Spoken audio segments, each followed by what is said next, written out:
SG Consultancy Services. Study MBBS in Russia, Philippines, Uzbekistan.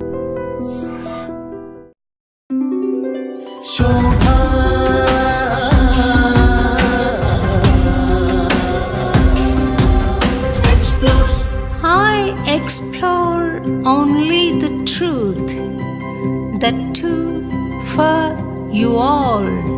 Shobha explores.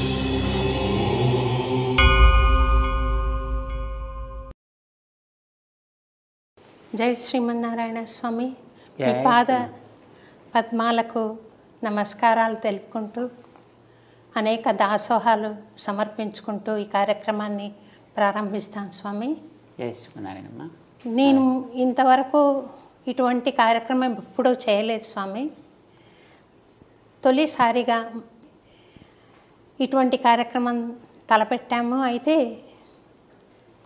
ఇది ఒక మీ పరిచయంతో, మీ ఇంటర్వ్యూతో ప్రారంభం కావాలని సంకల్పం చేసుకుని 13వ తారీఖున మిమ్మల్ని అభ్యర్థించడం, మీరు దయతో అంగీకరించడం జరిగింది. ఇది మహదాశీర్వాదంగా భావించి ప్రారంభిస్తాను స్వామి. తప్పులుంటే క్షమించమని చెప్పి కూడా కోరుతున్నాను స్వామి. అది 78ో 79ో అనుకుంటాను స్వామి. తొలిసారిగా విజయవాడ సత్యనారాయణ స్వామి టెంపుల్లో అన్నమాచార్య కీర్తనలు పాడడానికి వచ్చాను. సత్యనారాయణపురం శివ విష్ణు టెంపుల్ 80 బాగా గుర్తుంది స్వామి. 1980 అంటే మీ ఆశ్రమం తీసుకుంది 80లో.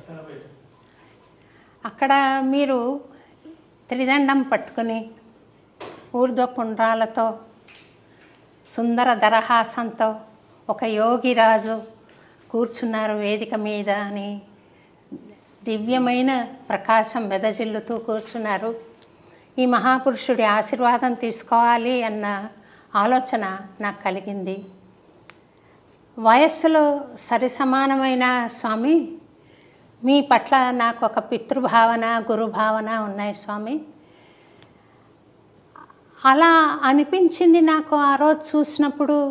మీ వయసు చూస్తే 20-21 ఆ ప్రాంతంలోనే ఉంది. మరి ఆ వయస్సు యువకుల్ని గమనిస్తే వాళ్లను ఈ హార్మోన్స్ ఎంతో కలవరపెడుతూ ఉంటాయి. ఆ వయసులో చాలా ఇబ్బంది పడుతూ ఉంటారు. మీరు ఆ మార్గం వైపు ఎలా ప్రయాణించగలిగారు? రెండోది, సన్యాసం ఎలా స్వీకరించగలిగారు ఆ వయసుకే అని నా తొలి ప్రశ్న స్వామి. అయితే మీరు దయతో చెప్పబోయే సమాధానం యువతకు ఎంతో ఉపయోగపడుతుందని నేను భావిస్తున్నాను స్వామి. 1975వ సంవత్సరం దాకా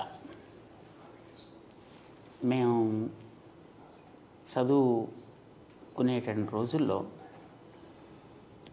ఏవో అక్కడక్కడ చిన్న చిన్న కార్యక్రమాలు చేస్తూ, ఉద్యోగం లాంటివి చేస్తూ, ఒక రకమైనటువంటి రేషనల్ ఆలోచన ధోరణితోటి మేము ఉండేవాళ్ళం.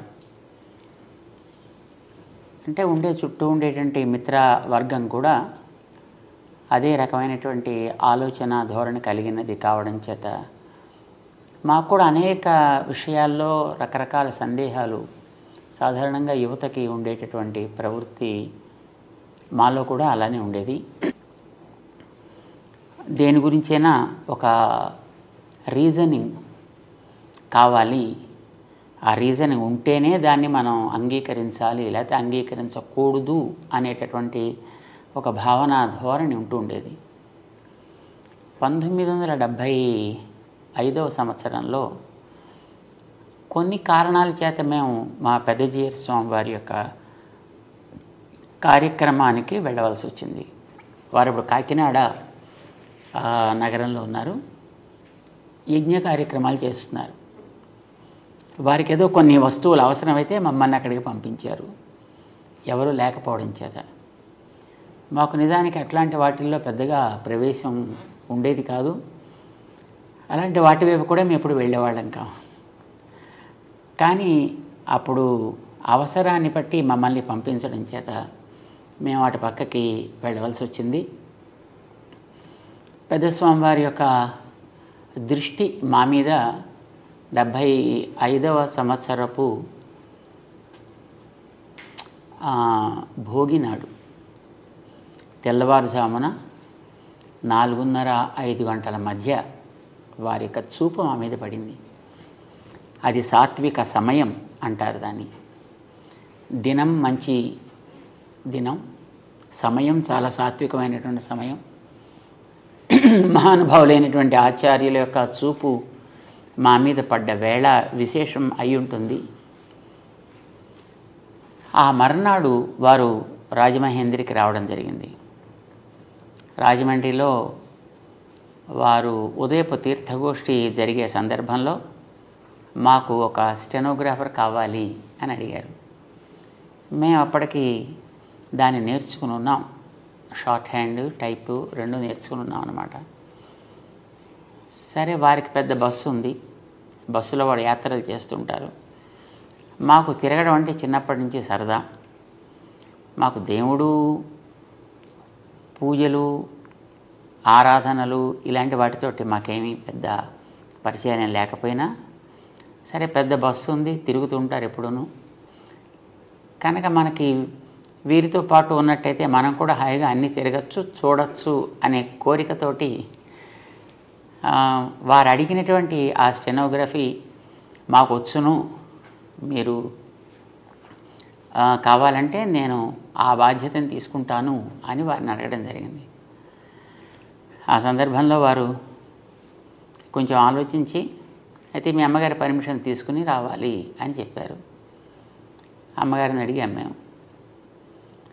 కాసేపు ఆవిడ కూడా ఆలోచించి, సరే మంచిదే వెడితే, ఎందుకంటే మా ఆలోచన ధోరణి ఆవిడ కూడా తెలుసును కనుక కాస్త ఇలాంటి వారికి వెనకాతలు ఉంటే కాస్త బాగుపడతాడు అని అనిపించి ఉంటుంది వారికి.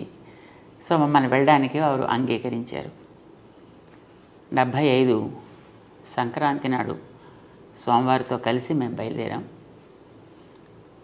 వారు సుమారుగా 2.5 సంవత్సరాల కాలం వారితో పాటు మమ్మల్ని ఉండనిచ్చి, బహుశా అది మాకు ఒక మానసికమైనటువంటి సంస్కారాన్ని ఇవ్వడానికి అయి ఉంటుంది. అది అయిన తర్వాత మా గోపాలాచార్య స్వామి వారిని వారి దగ్గరికి చదువుకోవడానికి పంపించారు ఆశ్రమానికి. మాకు అప్పుడే ఈ వేదాంతపరమైనటువంటి అక్షరాభ్యాసం జరిగింది అక్కడ. ఆ తర్వాత 1980 ఫిబ్రవరిలో తిరుమల కొండ మీద వారు ఒక 1000 కుండాలతో ఒక యాగం జరపాలి అని సంకల్పం చేశారు. పూర్వపు రంగం అంతా దానికి సిద్ధపరిచారు. మన పివిఆర్కే గారు అప్పుడు అక్కడ ఎగ్జిక్యూటివ్ ఆఫీసర్గా ఉంటుండేవారు. 79 డిసెంబర్ 31వ తారీఖు నాడు పెద్ద స్వామివారు ఆరోగ్య కారణాల చేత వారు సిద్ధి పొందారు. అయితే అప్పటికే వారు మమ్మల్ని గోపాలాచార్య స్వామి దగ్గరికి పంపించి కొంత మాకు ఈ పరమైనటువంటి చదువు అది చెప్పి ఉండడం చేత, వారి యొక్క అనుగ్రహ విశేషం చేత, ఆచార్యుల యొక్క దయ అనేది ఎందుకు పనికిరానటువంటి ఒక ఇనప మొక్కని కూడా విలువైనటువంటి వస్తువుగా మార్చగలుగుతుంది అనడానికి మేమే మొదటి ఉదాహరణ అన్నమాట. వారి చూపు వల్ల మాలో మార్పు కలిగింది, కొంత సంస్కారం కూడా అబ్బింది. గోపాలాచార్య స్వామి వారు మాకు కావలసినటువంటి పూర్వరంగపు చదువుని అప్పటికే ఆరంభం చేసి చాలా వరకు చెప్పారు. యజ్ఞం జరపడానికి ఎవరో ఒకళ్ళు అక్కడ ఒక వ్యక్తి అక్కడ అవసరం. ఆ సమయంలో స్వామివారు ఇతను అలాంటి దానికి ఉపయోగపడతాడు అని వారు అంతకుముందే ఎక్కడో రాసి పెట్టారు. సో దాన్ని దృష్టిలో పెట్టుకుని అప్పుడు తిరుమల కొండ మీద ఉండేటటువంటి చిన్నజీయం గారుగా ఉండేవారు గోవిందరామానుజీయర్ స్వామి వారిని, మంచి వ్యక్తి చాలా. సో వారు నరిగెటపాలెం మన పెద్ద స్వామివారి యొక్క బృందావనం ఏర్పాటు చేసిన స్థానం, అక్కడికి వచ్చినప్పుడు ఇతను దానికి ఉపయోగపడతాడు అని వారు అక్కడ నిర్ణయం చేశారు. దాని తర్వాత యథాక్రమం సన్యాసాశ్రమాన్ని ఇవ్వడం అనేది జరిగిందనమాట. సో ఏ రకమైనటువంటి దైవ సంబంధము లేని, ఒక ఆధ్యాత్మిక సంస్కారము లేనటువంటి, ఎక్కడో లౌకికంగా తిరుగుతూ ఉండేటువంటి ఒక వ్యక్తిని గురు కృప అనేటటువంటిది ఒక యోగ్యత కలిగిన వస్తువుగా తీర్చిదిద్ది వారు ఎంతవరకు కార్యక్రమాన్ని నడిపిస్తూ వస్తున్నారో దాన్ని ముందుకు సాగించి ఆ బాధ్యతని తీసుకోవలసినటువంటి ఒక యోగ్యమైన వస్తువుగా తయారు చేసుకున్నారు. చాలా సంతోషం. థ్యాంక్ యూ వెరీ మచ్ స్వామి. చాలా థ్యాంక్స్ స్వామి. చాలా టైం మాకు కేటాయించారు. అనేక కృతజ్ఞతలు. ఓపికగా విన్నందుకు సంతోషం. మంగళాశాసనాలు చేస్తాను. అమృత తుల్యమైన సందేశం చెప్తుంటే, సమాచారం మీరు తెలియజేస్తుంటే వినడానికి ఏం కష్టం స్వామి. నాకు చాలా సంతోషం. జై శ్రీమన్నారాయణ. జై శ్రీమన్నారాయణ స్వామి. Thank you very much.